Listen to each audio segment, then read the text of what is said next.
গাঁয়ের নাম মুকুন্দপুর। চারিদিকে সবুজে ঘেরা, দুই ধারে ধানক্ষেত, মাঝখানে পুরনো রাস্তা। গাঁয়ের শেষ মাথায় বিশাল বটগাছ, সব মিলিয়ে এক অন্যরকম সৌন্দর্য।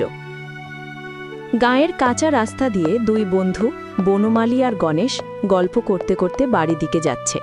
এই বনমালী, শুনেছিস তো গায়ের শেষ মাথায় যে বিশাল বড় বট গাছ আছে, এই গাছের নিচে একটা ভূতের চায়ের দোকান আছে। ভূতের চায়ের দোকানে?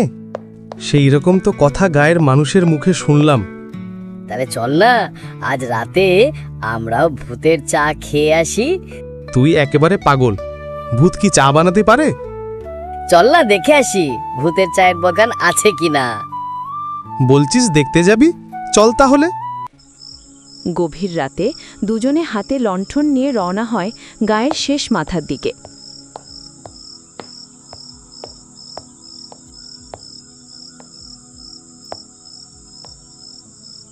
এই বনমালী, আমার গা শিরশির করছে রে। গাছের পাতাগুলো কেমন শব্দ করছে দেখ। ওটা বাতাসে দুলছে রে বোকা, ভূত নয়। তুই তো ছোট থেকেই ভয় পাস। এই রাতে রাস্তাটা দিয়ে যাওয়া ঠিক হবে তো? আরে কিছু হবে না। যদি সত্যি ভূত আসে বলবো, ভাই এক কাপ চা দাও, সাথে একটু বিস্কুট।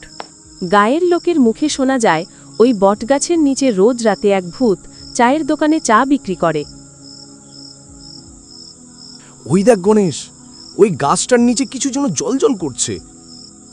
ওটা চায়ের দোকানের আলো নাকি? চল তো কাছে গিয়ে দেখি। চায়ের গন্ধ আসছে তো। এখন বল তুই, এটা যদি ভূতের না হয় তাহলে কি? কেউ কি আছেন? হ্যালো, চা পাওয়া যাবে? চা আছে, চিনি কম না বেশি? কে কে কে কে বললে? হঠাৎ বাতাস জোরে বইতে শুরু করে, লণ্ঠনের আলো কাঁপে। একজন বুড়ো লোক বেরিয়ে আসে। আমি এই দোকানের মালিক, ভূত চাওয়ালা হরিচরণ। দিনে ঘুমাই, রাতে কাজ করি। চা খাবে তো বাবুরা? আপনি কি সত্যি ভূত?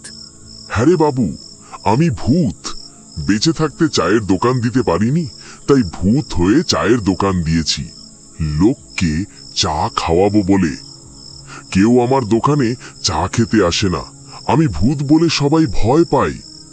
ভূত ঝুলে থাকা পাতিল থেকে চা ঢালছে, কিন্তু কাপ থেকে ধোঁয়া উঠছে উল্টো দিকে, নিচের দিকে। এই নেন বাবু চা।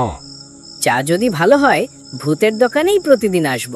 এই চা তো ঠান্ডা, কিন্তু ধোঁয়ার নিচে যাচ্ছে কেন? কারণ এ চা বানায় চাঁদের আলোয়, আগুন নয়। এটা ঠান্ডা ধোঁয়া চা। আরে দারুণ তো, ঠান্ডা ঠান্ডা লাগছে। চা খেলে মন ঠান্ডা, ভয় উধাও। এটাই ভূতের ব্যবসা।